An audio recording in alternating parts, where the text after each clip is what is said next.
Now, we could have sworn Nicki Minaj gave birth to her only son, Papa Bear, not that long ago. But every time you look around, it seems as if another one of Nicki's sons poofed from out of thin air. Or perhaps fresh off the conveyor belt deriving out of the factories of one of music's best kept secrets, Payola. But we're not here to talk about Nicki's 5011 hypothetical children. Rather, the debate on whether or not Onika is as manipulative, conniving, and thieving as the girls make her out to be. More notably, the original Queen Bee herself, Lil Kim, who stood by her claims throughout the years of Nicki throwing rocks and hiding her hands.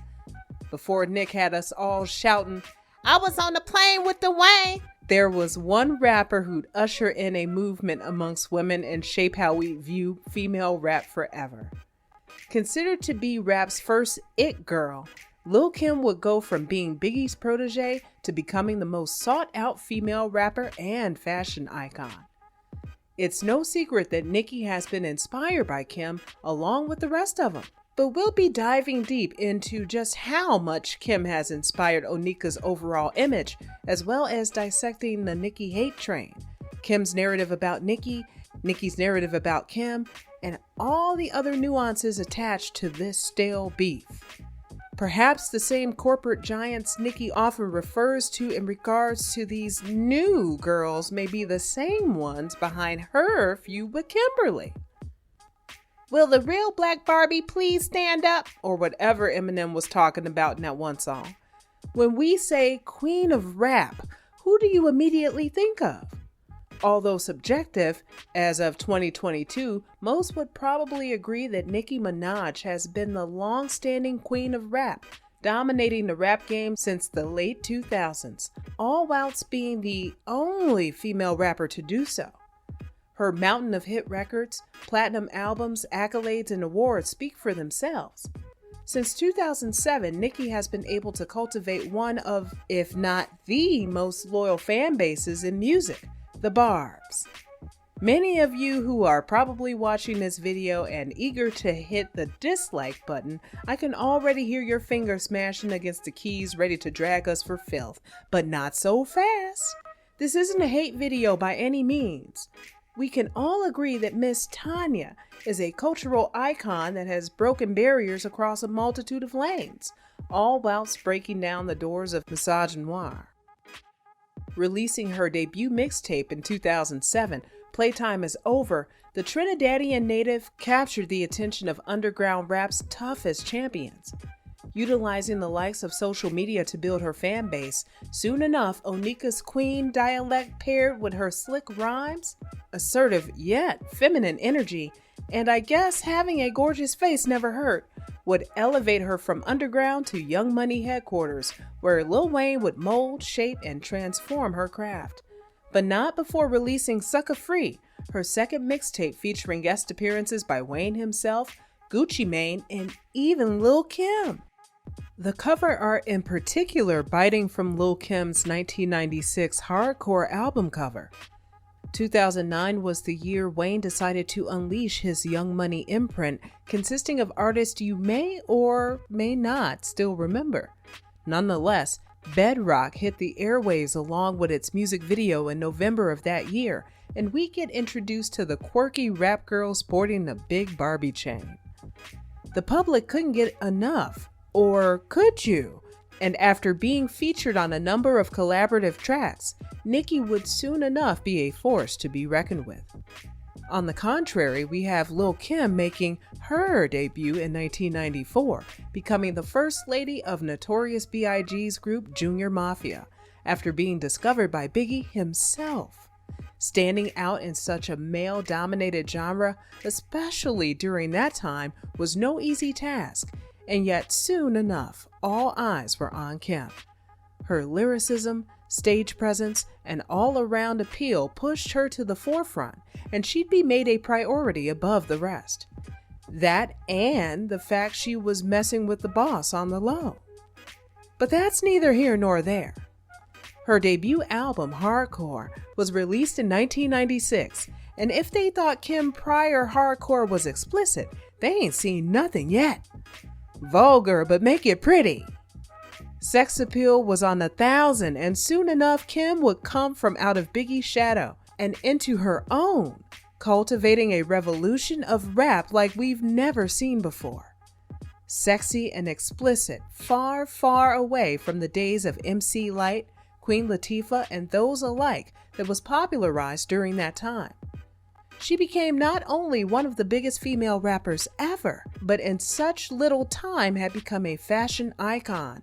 Trailblazing looks such as the lilac purple jumpsuit she wore at the VMAs in '99 and her custom Chanel designs. From her designer logo wigs down to the wardrobe she'd rock in music videos often styled by Misa Hilton, aka Diddy's baby mama, Kimberly was able to rub shoulders with the fashion industry's top designers.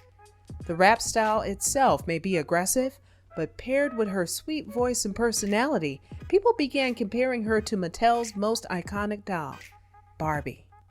Seeping into the early 2000s, Kim was still on top of the throne, dropping her second studio album, Notorious K.I.M., as well as her third, La Bella Mafia, in 2003, spawning the hit The Jump Off, where we hear her rap the famous line, "Black Barbie dressed in Bulgari." Kim's reign as the original Queen Bee, and I ain't talking Beyonce, would continue, but her career and ever-growing empire had come to a halt in 2005, when she got sentenced for 1 year in prison due to a perjury charge in a case regarding a shootout that had went down between her camp and fellow rapper Foxy Brown's crew, whom Kim also had beef with at the time. July of 2006 had been the day Kim tasted freedom, and needless to say, her adjustment to the outside world wasn't smooth sailing. Atlantic Records seemed to forget all about their Little Miss Felony Black Barbie, and she'd eventually buy herself out of the contract. Kim's cultural relevance was as strong as ever, but her impact wasn't doing what it used to. She'd score big with the Keisha Cole featured hit Let It Go and Gucci Mane's Freaky Girl remix, but had also found herself in legal trouble that halted her from releasing any further music. For some time, that is. While her music sat idle, she was in talks with Young Money's parent label, Cash Money Records, to do business together. She may have not been able to release any new music, but she'd take advantage of Cash Money's resources with hopes of expanding her own brand even more. Also, in the hopes of keeping her image alive and creating music in the process in preparation for a big musical comeback. Or so she thought. Cash Money kept Kim around for a while and made sure to take advantage of her pen game and sound, which all sounds handy and dandy till Kim noticed that something wasn't quite right in the buttermilk. Notified of Nicki before the two had ever officially met, Kim noticed her same makeup artist and crew being used to cater to Miss Minaj, but didn't think much of it. After all, artists use the same hair and makeup people all the time, right? Well, maybe Kim's suspicions rang true, since the music she worked on during her stay at Cash Money would never see the light of day. Not because of financial issues, legal binds, or anything of the sort, but because of Young Money's own up-and-coming Barbie, Nicki Minaj. In late 2009, a leaked version of Birdman's song Grinding Making Money had been leaked to the internet, featuring both Kim and Nicki, and it sounded as if the two had no idea the other was going to be featured on the record. With the way they were throwing shade, forget a tree, it was a full-on eclipse in that studio. There'll never be another me. What, you out of your mind? Yo, Kim, we about to do this. I'ma help you. Your comeback gonna be big. Apparently having all three of them on the track wouldn't make it any more or less hot, and Birdman's big up and positive affirmation surrounding Kim's comeback would be nothing but empty promises. The record, which was supposed to have gone on Bird's upcoming album, had been scrapped, and seeing that Kim's presence at Cash Money wasn't raking in the sales and numbers they'd hoped for, there was no use for Kimberly or her expertise any longer, and Cash Money ceased contact with Kim altogether.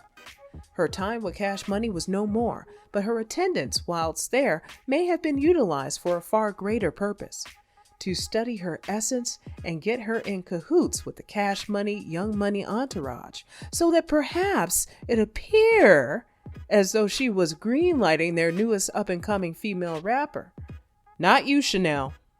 Kim would soon embark on her North American tour, where Brandy's little brother had been brought out to perform their song, Wait a Minute. But wait a dang minute, Ray J. I guess Ray was feeling froggy, so he leaped right into some mess, unsurprised to all of us, calling out Imposter Minaj right then and there. I'm seeing a lot of Little Kim imposters. I'm not saying no names, but you know who. Co-signing the yeep amounts of shade, Kim intervened. We love her. We just want her to pay homage. If you don't pay homage, then F you. Doesn't take a rocket scientist to figure out who exactly they were speaking of. The sun wouldn't get a chance to set and rise again before Onika's biggest cheerleader, Drake, was standing 10 toes behind his Young Money associate. I don't give a what Lil Kim or nobody else talking about. You the baddest chick to ever do this. Well, that'll do it. Nicki would soon enough do what she does best, taking her frustrations to the booth, specifically on Diddy's Hello Good Morning track, where she came in hot with her Did I Kill a Queen reference, which the folks were saying was a shot at the original Queen Bee herself, allegedly. Summer of 2010, Kim finally let the cat out of the bag, directly addressing her issue with Nicki for the first time. According to her, Nick always had an issue with her dating all the way back to her early mixtape days, suggesting that Nicki was as fake as they come with her indirect blows at Kim during interviews and even online. Continuing with her Nicki ain't worth the pot to piss in hobo tour, Kim continued in interviews throwing slight jabs at the other girl, all whilst Onika sat back and observed. Forget all of the interviews and press questions. Nicki wasn't here for none of that noise and hit us with the iconic Roman's Revenge, giving us almost 5 minutes of complete lyrical mayhem. About a month later, Nicki's highly anticipated debut album, Pink Friday, had been released, selling over 300,000 copies in just its first week, making her the second female rapper in history to do so. Nicki Minaj takeover was in full effect, and we'd see women and men imitating her rap style and wardrobe, whether to pay homage or for comic relief. Nicki's first time addressing the Lil Kim comparisons took place on the Angie Martinez show, and also let it be known loud and proud that she has in fact paid homage to Kim on several different occasions. I respect you, I love you. I've said it in every interview. And if that's not good enough with you, then something's deep-rooted in you. That's your insecurity. It's not Nicki Minaj. It would have been any girl that's popping. Every time you in the news is because you're getting at somebody. Where's your music? The same way she opened doors for me, I'm now opening doors for her. Nobody was playing your music and you couldn't get an interview to save your life. Now every time you get an interview, they asking you about Nicki Minaj. We're helping each other. Just a few months later, Lil Kim jumped out the bushes, stabbing us with her blood-stained sword seen on the cover of her ambush of a mixtape, Black Friday, that had been released via PayPal and left absolutely no mercy. Songs parodying Nicki's music released on her album debut, like a remake of Did It On 'Em, titled Pissin' On 'Em, Kim continued slandering her now rival, proclaiming Onika Tanya Mirage as a Lil Kim wannabe. Despite garnering little to no buzz, according to Kim, Black Friday had sold over 100,000 copies in under 28 hours, which the Barbs had a hard time believing. Double wood is more like it. Weary sales numbers aside, Black Friday garnered just enough buzz to keep the blogs busier than ever, attempting to keep up with the Joneses. Pun intended. The blogs and fans were itching to see who was gonna strike next. Long and behold, another disc came at us fast, this time by Nicki on a song called Tragedy, from a leaked source coming for Kim's jugular. Pink Friday, Eminem, 8 Mile, it must hurt to see your album on PayPal. You a tragedy, you a parody, last name Ann, first name Raggedy. By this point, Nicki was not letting Kimberly breathe. Shots rang off more than Stevie Wonder at a gun range. She continued to throw studio-driven blows in songs like Britney Spears' Till the World Ends and Birdman's Why You Mad. The beef was thoroughly thought out, and in an interview with The Breakfast Club, Kim let it be known that she and Nick would never make amends. Not only were the fans stirring the pot, but other artists were also dragged into the mix. Kim started to decipher the loyal from the unloyal. Keisha Cole being targeted resulted in a back-and-forth Twitter spat with Kim for working with Nicki after her and Kim's collaborative track they'd done in 2007, and despite Kim doing free shows for Keisha in the past to help promote Keisha's music. Disregarding the tsunami of backlash, Nicki would release Stupid Hoe, the self-explanatory song working both in and out of her favor. What did Kim have to say about the song? If you have to release a song called Stupid Hoe, you must be a stupid hoe. Before we knew it, Nicki was back with her second album, Roman Reloaded, this time easing away from the rap Barbie we'd gotten used to in favor of a more EDM pop sound that none of us could escape from circa 2012.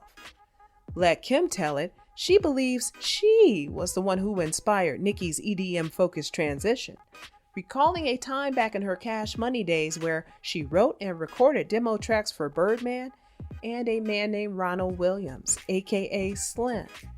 Sprinkled with a Saint Tropez feel, Kim brought a record called Automatic to Slim's attention that he later passed on. Could it be that Slim and them used her sound as inspiration for Nicki's album that coincidentally enough also has a song titled Automatic? Trees or umbrellas, it didn't matter. Shade on top of shade was being thrown more than a baseball. Nicki still name-dropping Kim during interviews, not to be petty, but to give her props on Hot 97, where she let it be known for the umpteenth time that Lil Kim was amongst her many influences. Flash forward to 2014, the ultimate collab was sealed when Beyoncé dropped a remix to her song Flawless, featuring Nick, and uttered the iconic Queen of Rap slaying with Queen Bee, which Kim had a problem with, and not for the reason you may think.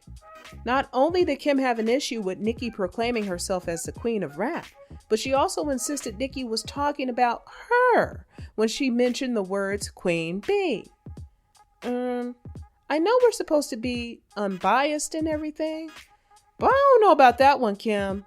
It certainly didn't matter what we or y'all thought, because Kimberly was going to get her lick back by any means and ended up releasing her own remix to the chart-topping song.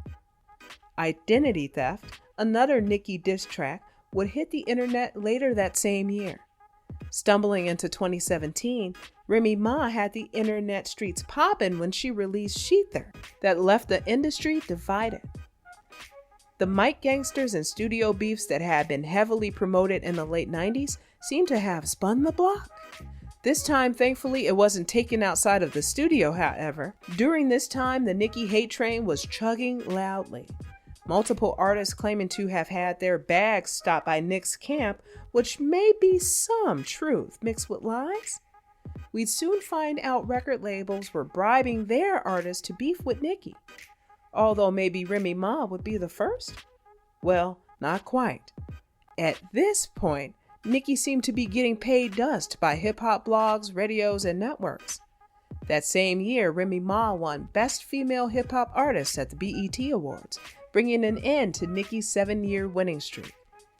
Kim joined Remy at the Summer Jam event that same month, all whilst Nicki was getting dragged for being misconstrued during a sit-down with XXL. Taking to her IG, she made sure to set the record straight and even shouted out Kim in the process. If you can find the part where I said I made female rappers mainstream, I'll give you $100 million. Imagine me saying I made female rappers mainstream when there were so many women who already had platinum albums under their belts. It doesn't get more mainstream than Missy's biggest singles. Foxy and Kim had platinum albums and shaped the sound of NY female rappers. When I had come out, there had been a drought of a few years where no female rap album had gone platinum. Females weren't getting budgets. The industry did not believe in the female rapper anymore. They just stopped generating money for labels. These are facts. So I reintroduced the successful female rapper back to pop culture. Showed big businesses we are major players in the game just like the boys were. We weren't hearing too much back and forth from the girls aside from Kim sliding on Remy's Wake Me Up. Nicki's side of the pillow, however, was as cool as a cucumber.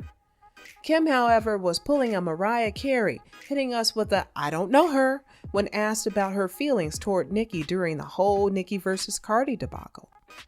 To this day, Nicki Minaj is still being accused of stealing from Kim.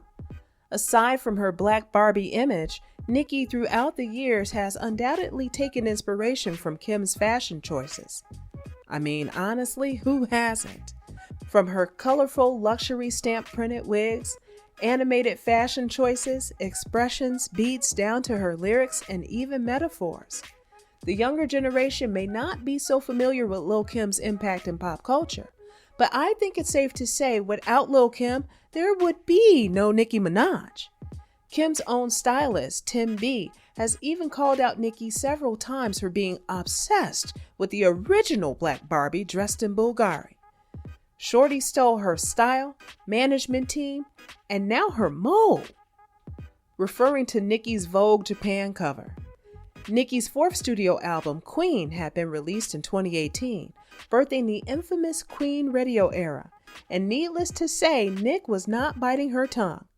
If y'all thought she was talking before, think again. She was gonna speak and didn't give a fruit salad who was mad. The behind-the-scenes action, corrupt deals, the cons behind award shows who've been blackballing and halting certain artists, and as mentioned earlier, the Nicki Stop My Bag gravy boat that she'd flip and turn into merch. The buzz surrounding Nick's, although still reigning as the queen of rap, surpassing Lil Kim by miles, overall exposure had begun to die down compared to her Pink Friday era. Queen spun the hits Chun-Li and Barbie Dreams, taking the barbs all the way back to her Playtime Is Over days, where she remixed and sampled the same beat, originally deriving from Biggie Smalls' song Just Playin' Dreams. One of the greatest rappers to ever do it, paying homage to another hip-hop legend? Sounds innocent enough, except Miss Kimmy Kim didn't seem to think so. On her debut album Hardcore, Kim also remixed Biggie's Dreams, taking shots at fellow R&B artists who were big in the game at the time, contrary to Nicki's shots at fellow male rappers in her rendition. During an interview with Funkmaster, Nicki let it be known again just how much Lil Kim had inspired her overall career and certain songs on the album. All in all, Lil Kim and Nicki Minaj's feud is complex, and even complex is too simple of a word. It appears as though Lil Kim's main issue with Nicki was that Nicki never paid homage to her or her legacy. But from what we all know now and from what you've heard in this video, that couldn't be further from the truth. Mind you, every time Nicki gave Kim a shout out or paid homage wasn't mentioned here, and to be honest, if it were, the vid would be hours long.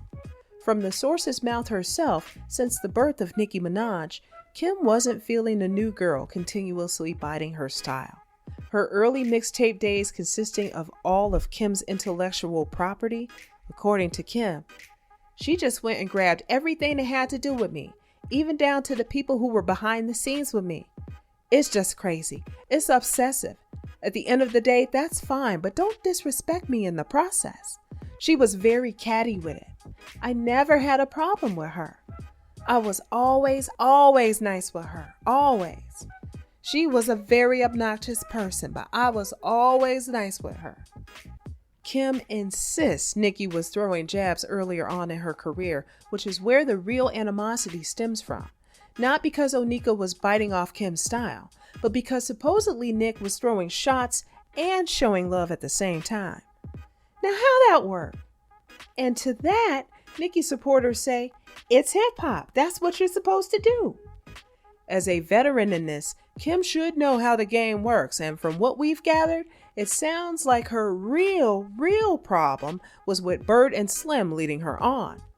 They took her in under the guise of helping prepare her own career just to pick Kim's brain and tossed her right back where she came from once they realized she was no longer useful.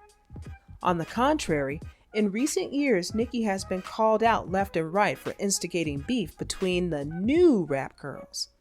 From Cardi B, Megan Thee Stallion, Coi Leray, up to her latest Twitter feud with the rapper Lotto, or Scratch Off, being highlighted to expose what they say is Nicki's true character, and it has the people wondering if Nicki really is what Kim said she was all those years ago.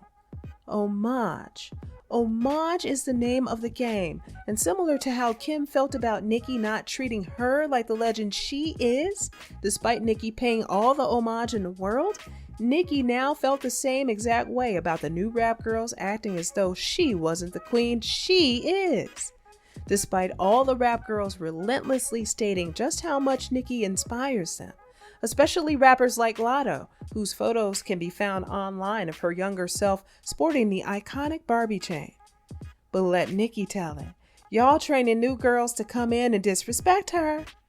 If Nicki's issue is really the fact that rappers write their raps, then how come Lotto, who's been writing her own raps since she stepped foot on Jermaine Dupri's The Rap Game, was dragged into the war zone? Well, what's it to you, Nicki? Is she ruining her own legacy? Some seem to think so, since that's been the narrative circulating since the birth of Queen Radio. Ironic coming from the woman who believes opposing labels are training upcoming rappers to go against her. A similar tune to what Kim had been saying all them years ago, and from the same lady who also once upon a time told Kim she was going to go down in history as a sore loser, opposed to as a queen during their whole tick for tack feud back in 2012. Well, if this isn't the knees calling the elbow ashy. Truth of the matter is, Nicki single-handedly retired female rap's retirement during a time where the drought was bigger than her and Kim's behinds combined. She's taken inspiration from rap's heaviest hitters, Kim included, yet never shied away from letting the girls and the world know that it was always Kim, will always be Kim, and had always been Kim. She never hid the fact, nor was she trying to downplay Kim's involvement in her work. The proof is as clear as day and literally all over the internet. Do I have to pull up the interviews? Do I have to pull up the allhiphop.com questionnaire where they asked me my top 5 and 4 women were listed in my top 5? Remember, there was a line that said Kim, Foxy, and Remy. Nobody remembers that. Nicki is tired of the slander. Unfortunately, we'll never truly know what goes down behind the scenes. However, we do know that Nicki has paid homage more times than not and has never denied the fact Lil Kim has been a huge inspiration to her throughout her career.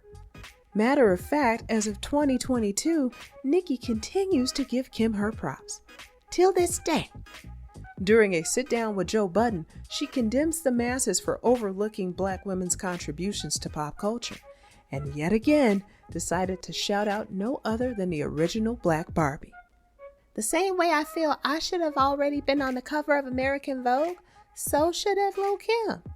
When myself or Lil Kim goes on the internet, every day we see our influence. So I'm not going to say it's about me only and not give Kim her dues.